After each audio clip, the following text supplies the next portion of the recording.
Welcome to Alga's investment podcast. This episode is going to focus on the technology sector, a sector which is changing the world every day. My guest today is William de Gale. He spent 20 years at BlackRock before setting up his own fund and launching the Blue Box Global Technology Fund. His performance has been extremely good, and his investment strategy is very simple. William, thank you very much for joining us today. Thank you for having me. And I think the first question I've got to ask you is, what is a technology company? So it's pretty simple, really. It's much simpler than people think. A technology company is a company that sells technology, and that's one of five things. It's basically hardware, software, semiconductors, IT services, or networking equipment. And that last one could be part of hardware. It depends on your definition. And if you sell anything other than those five categories, you're not a technology company. You're basically using technology to do something else in generally a new and exciting way. But people get very confused by that. So people think that Uber is a technology company, but Uber buys technology, it sells rides. It's a consumer transport company. Tesla buys technology, it sells cars. It's a consumer discretionary auto stock. Alphabet, Google buys technology, it sells advertising. It's a media company. So none of those are actually technology companies, but people get very confused on that point. And if you separate that out, all sorts of things suddenly become clear. So it's really important to us that we are very clear on what a technology company is and what it sells. And what is the underlying investment case for having a portfolio of stocks investing just in one sector? So I think at the moment, and this is quite a long moment, so it's probably several decades long, technology is essentially the key to surviving and winning in every other business. So in our view, there was a change in the way that technology operates about 15 to 20 years so from around 2005 onwards, where human beings began to remove themselves from the loop. So systems used to require, in the 20th century, a human being to interpret the analog world that we live in, a world of sort of continuous variables, because the digital computer didn't understand continuous variables. It's all ones and zeros. So you'd have a human being, normally with a keyboard, typing the data in, and then another human, or the same one, looking at a screen, a digital output or a printout, and then using that to make decisions that will affect the real world. So the human being was the input and output device for the system. But from around 2005, the computer began to come out of its box and interact directly with the real world. And it means that human beings have been taken out of the loop, out of the system. And if you take the human being out of the loop, then processes run millions of times faster, because we were by far the slowest bit of that system. And if processes can all run millions of times faster, then hundreds of times more applications become viable. Things that were simply impossible in 2000 are now just sort of very difficult. And the tech sector is all about very difficult. That's what the sector does. So at the moment, we're working through a virtually endless range of possible applications which have become possible because of the direct connection of systems to the real world. And each time you have a new application that's enabled, it may enable a range of further applications, and again and again and again. So you have wave after wave after wave of first, second, third, fourth, fifth order effects. And it just takes a very, very long time, decades, to work its way through the system. And this is all depending upon using technology. Well, it's basically enabling us to use technology in new ways in every aspect of our lives. So technology at the moment isn't really a sector like all the others. It's not an economic vertical, it's an economic horizontal, because in every other industry, it's how you win or how you lose. So it's gone, for the moment, gone beyond being a sector, and it's essentially stealing the growth from the entire market. And that's been the case now since around 2006, 2007. There's been no growth in profits outside the tech sector amongst global companies, worldwide, large cap companies, no growth collectively in profits since around 2006, 2007, apart from the tech sector. And all that growth has gone into a single sector. So it's really all the growth in the market for a tenth of the market cap, rather than an industry or sector like all the other ones. Can you give me a thumbnail sketch as to what your investment strategy and process is? Yes. So essentially what I've just sort of said about technology being the key to everything that's going on in every other sector means that I have identified a common theme that underlies everything that's going on. So every new application of technology depends upon the direct connection of systems to the real world.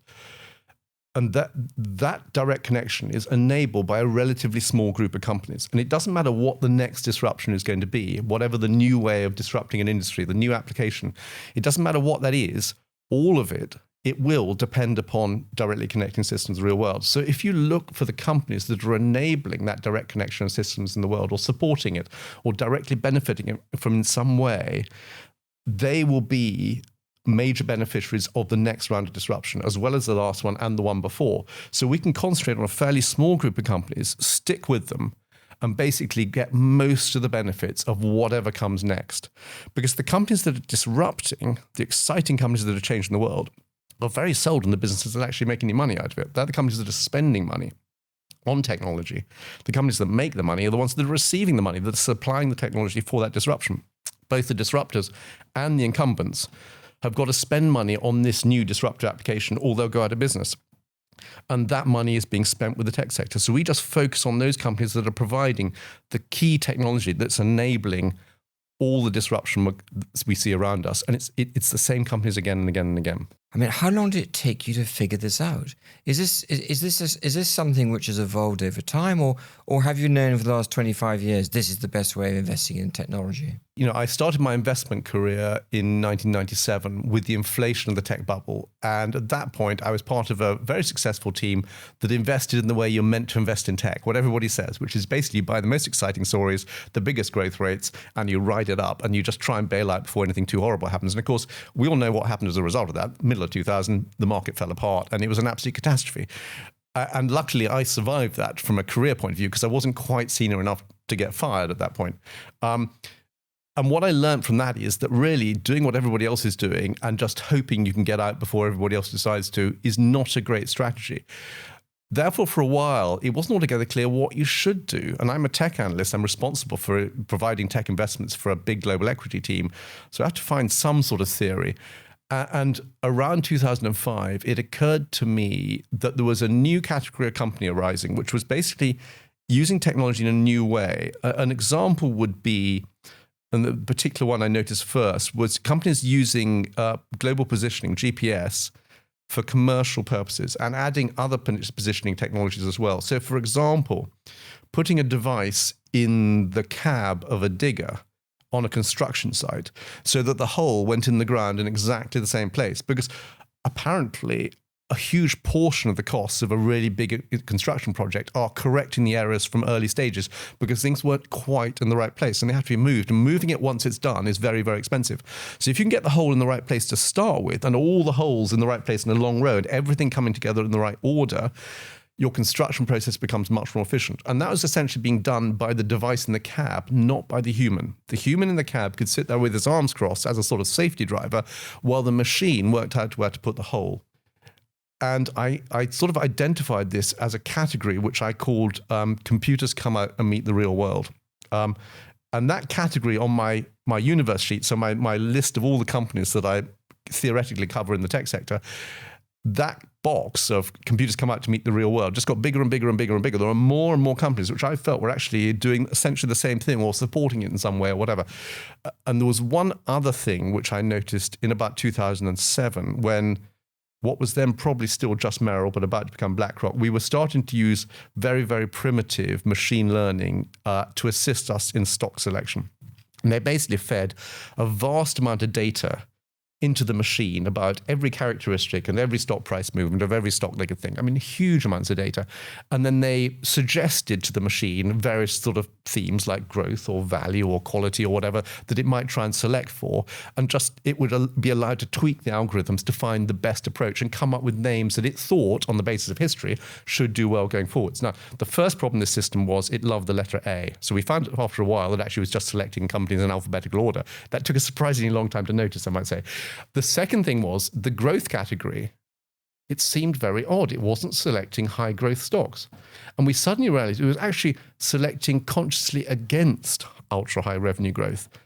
And it's absolutely right. Because even though that's what everybody tells you need to go for in tech, high revenue growth companies are dreadful investments. They really are. The chance of them outperforming over a long period is very, very low. And that really set me thinking about what's everyone expecting me to do? What are they doing? And why should it work? And in most cases, what people are expecting to work in tech simply doesn't. The rules of investment in tech are exactly the same as in every other sector, and yet everybody's treating it as the exception. So in every other sector, growth is defined as growth of earnings per share. But in tech, it's defined as growth of revenue. And that's insane because you can grow the revenue as fast as you like. You just pay your customers to take your product away, which is what Lyft and Uber have been doing for years, what WeWork was doing. You pay the customer to take your product, they'll take as much as you give them. That's not a business, that's a charity.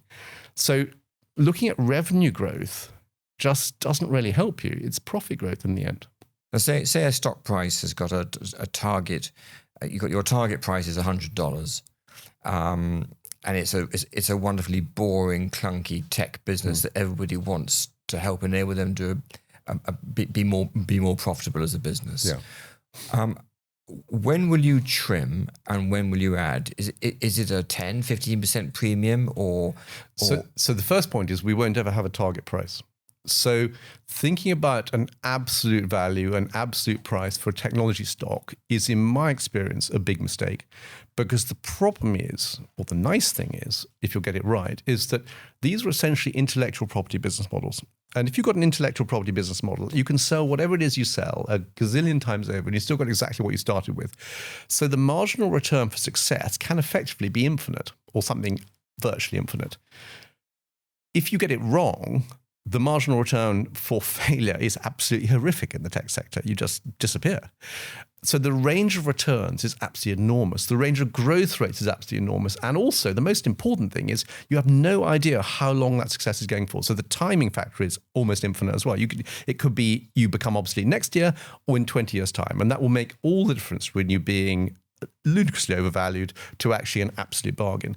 So those three factors, the return, the growth rate, and the timing, are so unknowable that I love building models. I used to spend a lot of time building very exciting, very sophisticated models and companies, and it's basically a complete waste of time because I can tweak those essentially three assumptions and give you whatever valuation you like. So if you start building your investment cases on absolute valuations, all that does is give you increased confidence in a decision which you've probably already made, and that's very dangerous because you're basically making yourself more confident but not necessarily more accurate. So in my view, you should have a clear idea of where it's going. Is the trend strongly up for a long time, and to degree of risk, what degree of risk? So there's a reward, there's a risk, but we're not putting any numbers on it. The upside is somewhere between big, huge, and unbelievably vast, and the risk is pretty risky, quite risky, not very risky at all. And that's about as precise as we'll ever get. And as long as we're still in roughly the same box, we'll stick with that stock. But what we'll do in order to manage the weights here and to make sure we don't have a stock run away with us is we give each stock essentially a rating, a fixed target weight. So it'll be an A, which is 5% weight, down to an E, which is 1% weight. And that probably doesn't change. That might be the same for 10, 15 years. But at any moment, it might be a C plus or a B double minus. And those pluses and minuses are essentially our short-term adjustments to those long-term target weights. So if a stock has done particularly well for a while, we'll just make it a minus. We'll take some of the money out, more than just the amount it's outperformed. So don't just take it back to its long-term target weight. We'll take it below that target weight. If one of our stocks has lagged for a while, we'll look at it. Is this risk? Is there something going on we don't understand? We'll just get rid of it. That's not what we want. But if it's volatility, so we think actually this is just natural fluctuation, news flow, cycles, whatever, it'll all work out fine, then you make it a plus. So you don't just take it back to that long-term target weight, you take it a little bit over the target weight. And an example would be NVIDIA. So NVIDIA, it's just one of the most important stocks in the world. It's also a very retail-y, extremely exciting, volatile stock, which lots of people love to trade. It's a very, very good business. It's phenomenally profitable. And it's at the center of absolutely everything. So we bought our current NVIDIA position in November 2019. So it had a very bad year for the crypto blow up before last, as it were. We bought, let's say, a 3% position. So it's a C-rated stock in the middle of our range. And it had a market cap of $160 billion at that point. Then at the end of 2021, it had a market cap of $800 billion. So that's in 2 years and 1 month. It's increased its value by a factor of 5. We still had a 3% position because we just kept on taking the upside out. Now, it could go up by a factor of 5 again, but that would make it a $4 trillion company. And we've never had one of those. Apple's moving in that direction, but it's pretty tough to go to a $4 trillion company. So the chances are, if anything, it's probably going to go down rather than up, which is indeed what it does. And then we can keep adding a bit more money and we take it back to 3%. We take it back to 3%. And then this year, it started going back up again. In fact, late last year, like a rocket. and it's up 175% this year, and we've probably got about 3.5% in NVIDIA. So we don't unbalance the portfolio with success. You just keep on taking profits, because it's very difficult to tell when that sort of company is about to lose. The wind's just going to go out of its sails. That is just a great example for budding investors who are wanting to do it themselves, and risk management is half of the secret to what we do. The only thing is, though, I'm talking as an institutional investor running hundreds of millions of dollars, and if you're running a portfolio of tens of thousands of dollars or pounds, it's much harder to do this because the trades involved will be tiny and they might not be economic. So the bigger the portfolio, the more concentrated the portfolio, and the more volatile the names are, the more relevant this strategy will be. But if you're just trading 5 tech names in a £10,000 portfolio, you really have to wait for NVIDIA to go up an awful lot before it's worth taking £1,000 out of it. Where else do people go wrong investing everywhere in technology?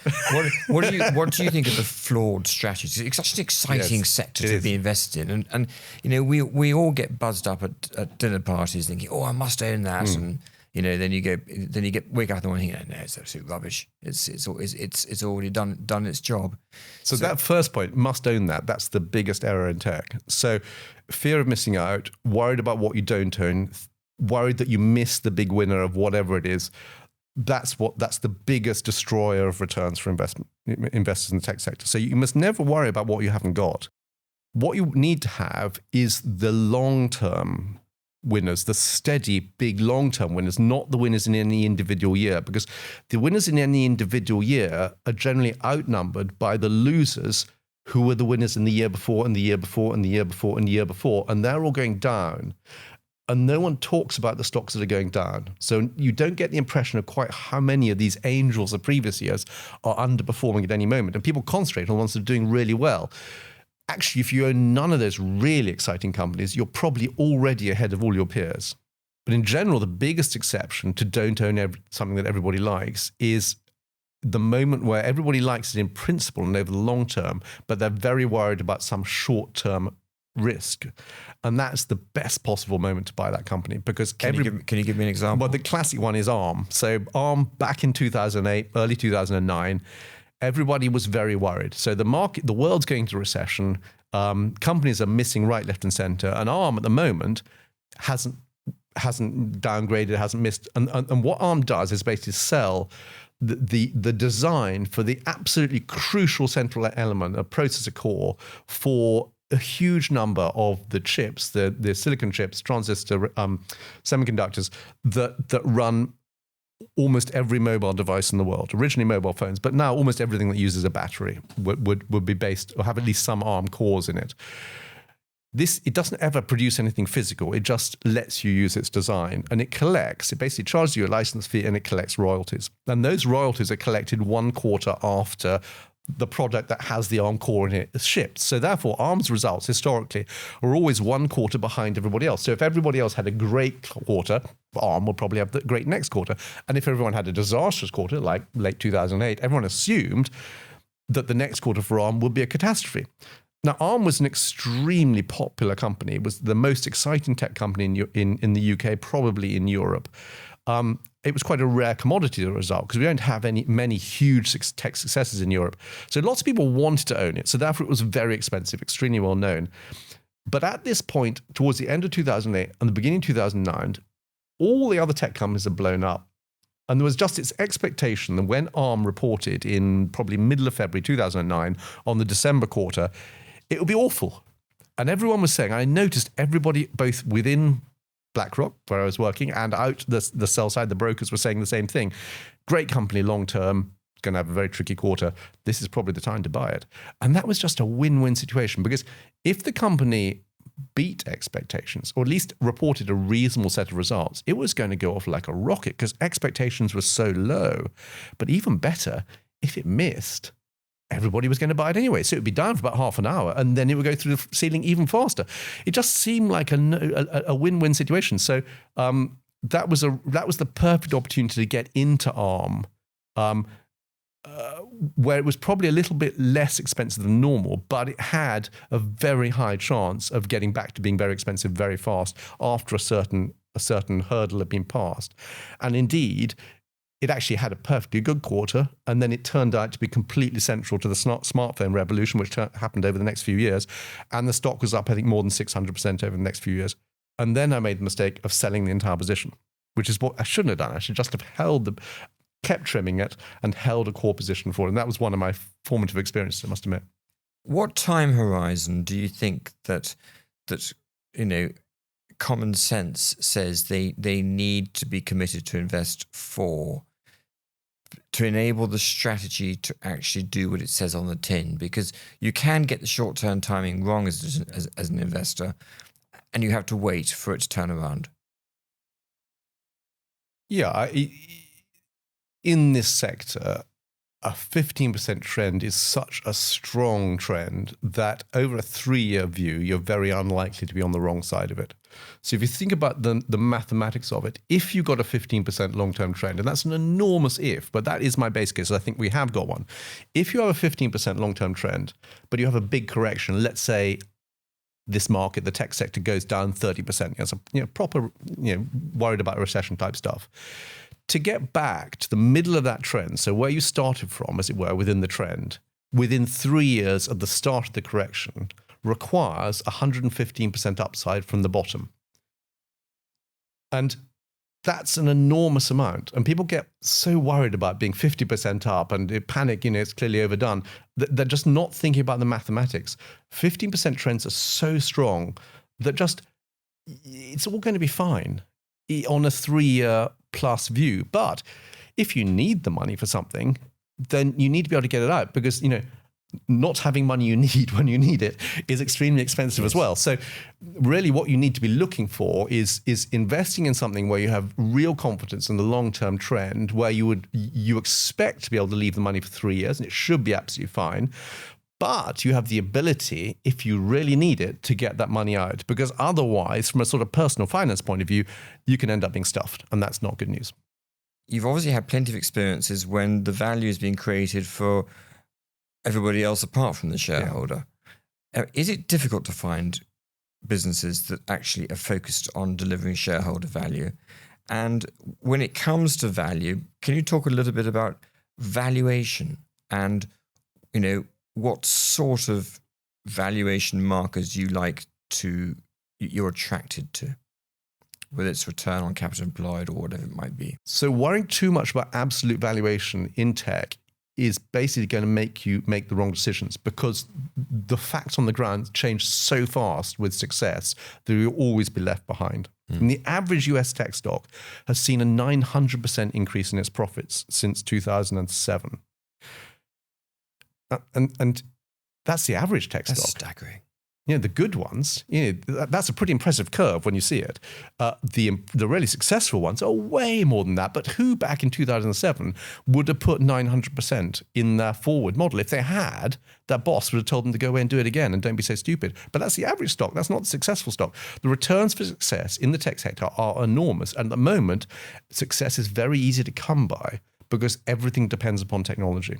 The problem is the scarce resource in tech in the last few years has not been investors. There's hundreds of thousands of us and trillions of dollars trying to get into these businesses.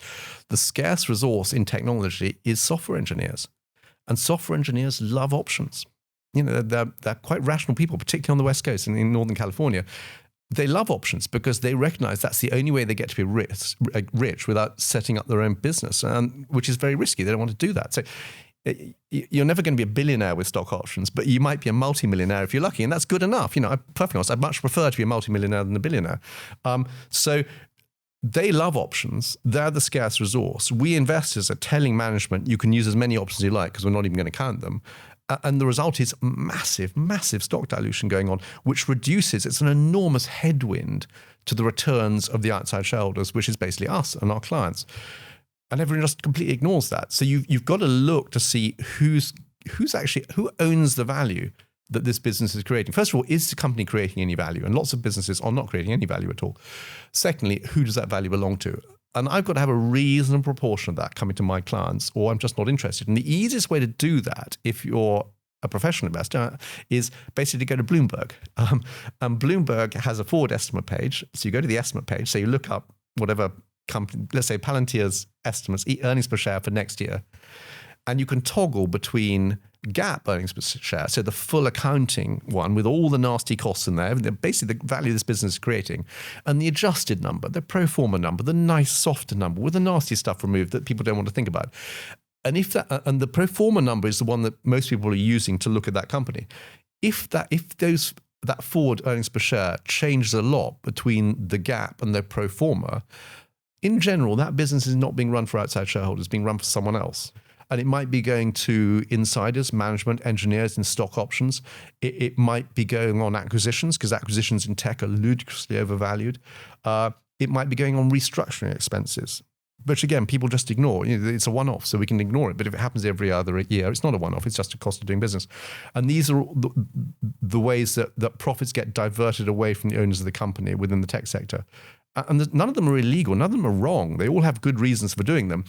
But what is wrong is to ignore them. And that's what most people do. So every time you pro forma something away, you're basically saying, I'm going to ignore that. And amazingly, the stuff that people choose to ignore is probably 98% bad. So there's very few good things that are ignored. And so people constantly adjust those numbers. Up. Yeah. Always up. Yeah. Never down. Interesting. There are a few things you should adjust for. Things like if there's been a change in tax regime or something. So you've got to make an adjustment to your back tax in previous years, but that all comes out of this year's profit. Get rid of that, because that's not anything to do with this year's profits. But if it's a cost of doing business, then it should be in the numbers. You should leave it there. So beware of adjustments to performer numbers. Yeah. How many holdings do you have in your fund? 30 to 35. And if you didn't have the regulatory limitations on you, would you have less stocks?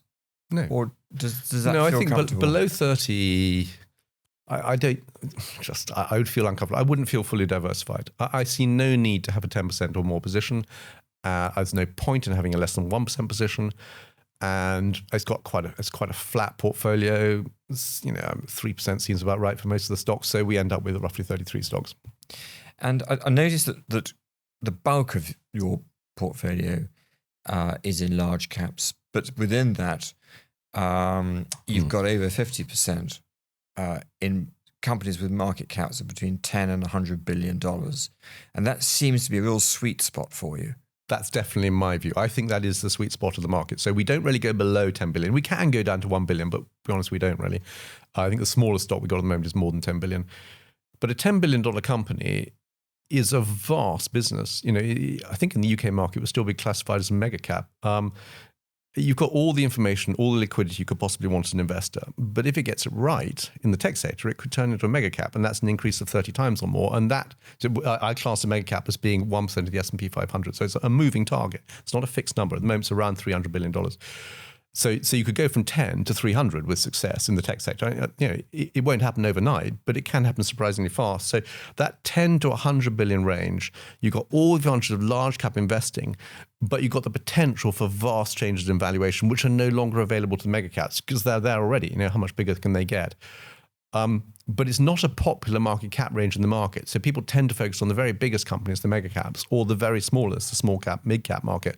And they it's not they don't own stuff in the middle, but they're not really as interested in stuff in the middle. And I just think that's missing the best bit of the market. You've got over 43% of the portfolio currently in semiconductors, and they've had a hell of a run. We keep trying to bring it down below 40. It just keeps on going up. Yeah. It's a nice problem, but yeah. So yes. What are they? Yeah. And how do you use that exposure? Yes. So a semiconductor is a silicon chip. It's a series of transistors etched into a silicon wafer, which is then cut up into little squares and packaged. It's basically the brains or the memory of every IT device in the world. So, we're all familiar with the concept of the silicon chip, I think.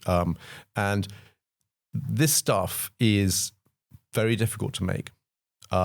It's very capital intensive to make in many cases, but it's absolutely vital. So every bit of electronics, every bit of technology that any of us possesses has at least one semiconductor in it, and it's probably got tens or even thousands of them. And do lots of technology investors or technology funds not own semiconductors?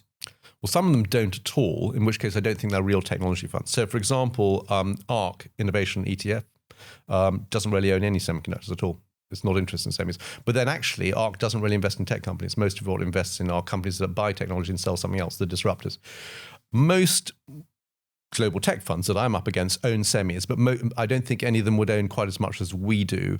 People are frightened of semiconductors because it is a cyclical industry, particularly the memory market, and some bits of it are still relatively, they're not creating much value. So a lot of the industry used to be very value destructive in the 90s. People still remember it like that, and the memory market is still a bit like that. The rest of the industry is actually a pretty good industry now, but it is cyclical. It's just got a very strong underlying trend. So it's a very strong growth cyclical. Now, that to me is a fantastic market to be in, because not only have you got the growth, the long-term trend, but you've got the cyclicality, the volatility. And because you believe in the trend, you can trade against that volatility, so you can increase your return. So we've got a concentrated portfolio of genuinely dull, profitable businesses. That, well, I think they're fascinating, but most people think they're dull, yes. which are focused on generating returns for the shareholder. Well, what is your turnover over the, it's going to vary from one year to the next, but what does it sort of average out at? So it averages out at 30% a year, but as you say, it does vary quite a lot. So 2020, very volatile year, different types of company did well at different points in the year. So lots and lots of opportunity for trading against that volatility with our pluses and minuses and stuff. So our turnover rose from the normal 30% to almost 50%. But I did sit down and work out what the returns would have been if we'd had essentially a buy and hold strategy through the year. And that trading added between 4 and 5% to the value of the fund over that year. So it definitely paid for itself. That's actually quite an important thing to mention. Yeah. And but the next year, it fell to below 20% because everything just went up in a straight line. Yeah. And over the 3 calendar years, the last 3 calendar years, it averaged out at 31%. So almost exactly in line with what we say. Active share, a little bit of a techie word here. But we both know what it means. It means how far away is your portfolio positioned from the index? So what percentage of your portfolio is not represented by the index? What's your active share? I haven't calculated it recently, but I think it's probably around 70%, 65 to 70. And we can get an idea of where that's coming from by thinking about how a tech index is constructed. So the tech industry is very, very concentrated because it's got these enormous mega caps. The 7 biggest technology companies in the world, so that the ones that we would cast as mega caps are 1% of the S&P 500 or more.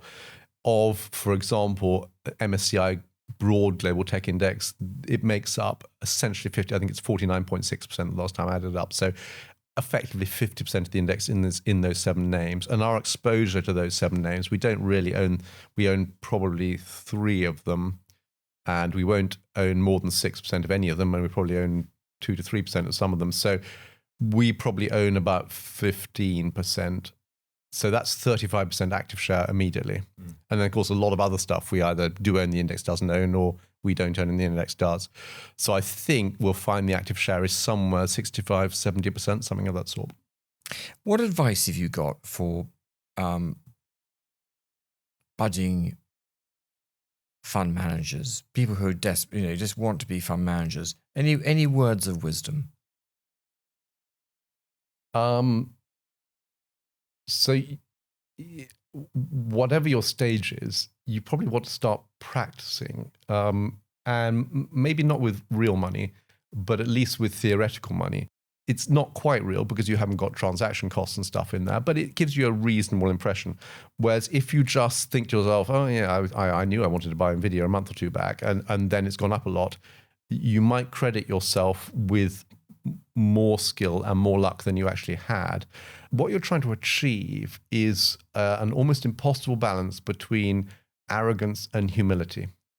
So every time you trade, every time you buy something or sell something, you're basically saying, essentially, I know something about the market, this stock, the future, that I think everyone else or most other people have got wrong. And that's a pretty arrogant thing to say, because there are hundreds of thousands of people doing it, and some of them are incredibly well equipped, with lots and lots of experience. But if you never did anything, you never invest. So you've got to have a bit of humility to think that actually you don't know the right answer. There is no right answer. You're just balancing probability, risk and reward, and trying to work out where the correct line is. But you've got to have the actual arrogance to go out and do it, to say, okay, on this occasion, I think I am probably right. So let's go and give it a go, and then be brave and do it. But you've just got to try, especially when the numbers get bigger, you've got to think about risk management, portfolio construction. So how do you stop one, almost half the decisions you'll make, even the best investor, almost half the decisions they make will be wrong. You've got to make sure that those wrong ones aren't sufficiently important that they destroy the good stuff you're doing with the right ones. So you've got to balance the portfolio, think about the risk profile of the portfolio as a whole.